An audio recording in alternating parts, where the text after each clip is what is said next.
पाना और खोना दोनों जीवन के महत्वपूर्ण भाग है।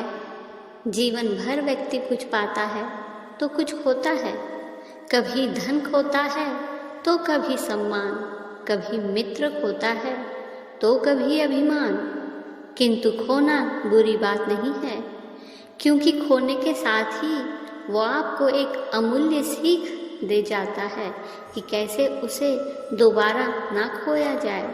इसलिए यदि कुछ गवा दिया तो उससे मिली सीख ना गवाए, क्योंकि उसी सीख की सहायता से आप अपना खोया हुआ पुनः पा सकते हैं।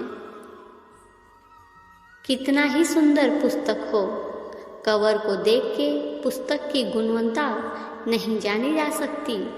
इसके लिए तो आपको उसे पढ़ना होगा, उसे समझना होगा, समय देना होगा, है ना। पर आश्चर्य की बात यह है कि पुस्तक के विषय में आप ये सारी बात जानते हैं, किंतु किसी व्यक्ति के विषय में आप ये सारी बातें मन में नहीं लाते। व्यक्ति का मूल्यांकन भी उसकी वस्तुओं से, उसके शारीरिक रूप से, उसकी सुंदरता से नहीं किया जा सकता। उसके लिए आपको उस व्यक्ति को पढ़ना होगा, उसे समझना होगा, उसे समय देना होगा। और हम क्या करते हैं, पहनावे, रंग, सुंदरता को देख के आकर्षित हो जाते हैं, उसे प्रेम समझ बैठते हैं। और आए दिन कोई ना कोई ये कहते हुए सुनाई देता है कि उसकी प्रेम कहानी सफल नहीं हो पाई, उसे छल मिला। किंतु इसमें दोष किसी और का नहीं, स्वयं आपका है, क्योंकि आपने उस व्यक्ति को समय नहीं दिया, आपने उस व्यक्ति के विचार नहीं परखे। प्रेम 2 क्षण में बनने वाला पकवान नहीं है। इसका स्वाद चखने के लिए आपको जीवन भर का समय देना पड़ेगा। तो समय दीजिए, एक दूसरे के रूप से नहीं, आत्मा से जुड़िए।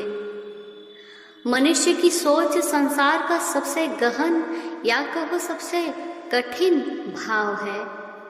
कब क्या होने के पश्चात ये मन क्या सोच बैठेगा, ये कहना असंभव है।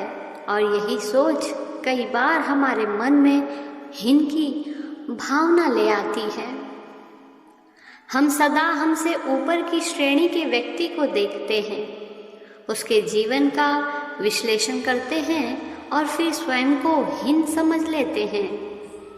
इसके पास इतना धन है, उसके पास कितना बल है, और मेरे पास कुछ भी नहीं।